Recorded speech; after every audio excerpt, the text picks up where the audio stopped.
7,19,834 total त्या वर्षात किती आला? एक आकडा टोटल ना 7 लाख. त्याच्यानंतर 2021-22 आपला हप्ता होता 12,83,244 रुपये.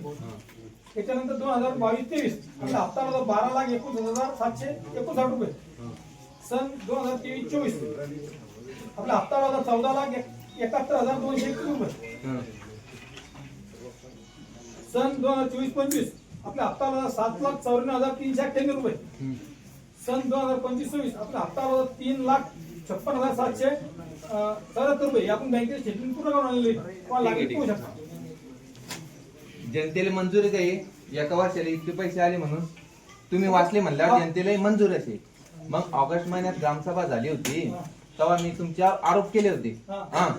तुमचं म्हणणं आहे बरं ते आमच्यावर आरोप करू आला म्हणून बरोबर आहे. की मी ना तुम्हाला म्हणलं होतं की 80 लाख रुपये आले, तुम्ही हिशोब द्या. बरोबर आहे. तुमचं काय म्हणणं पडलं 80 लाख रुपये ग्रामपंचायतला आले नाही. बरोबर आहे. मग तुम्ही आता वाचले एका वर्षाला किती लाख रुपये आले? नाही किती लाख रुपये आले? 12 लाख रुपये. बरोबर आहे. मग त्या दिवशी ग्रामसभेत तुम्ही काय कबुली करून घेतली होती सगळ्या सरपंच सदस्य ऐकून की 5 लाख रुपये ते 6 लाख रुपये फक्त आले. मग ही जनतेची दिशाभूल केली की तुम्ही? मागच्या वेळेस मागच्या ग्रामसभेत सांगितलं का की बाबा आपल्या 2 वर्षी 25 लाख रुपये आले.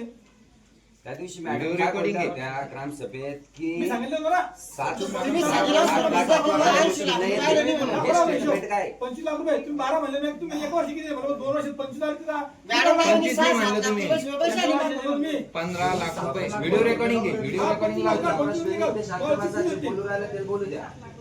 जरी बोलणं आहे ते आठवडा करून ठेवा. सुरुवातीला आपले 7,69,800 तुम्ही नाही ते सुरुवातीला आले पण मग 5 वर्षात हा एकूण होती टोटल 2022 मध्ये आपण पूर्ण स्टेटमेंट काढायला. मी काय म्हणतो मामा 2022 मध्ये कितीचा हप्ता आला आपल्याला टोटल? एका वर्षात किती पैसे आले? 15 2 मी सांगतो 2021-22 मध्ये नाही किती आले? 12,83,000 आले. मग तुम्ही त्या दिवशी 6 ते 7 लाख रुपये म्हणे कसे आले म्हणे.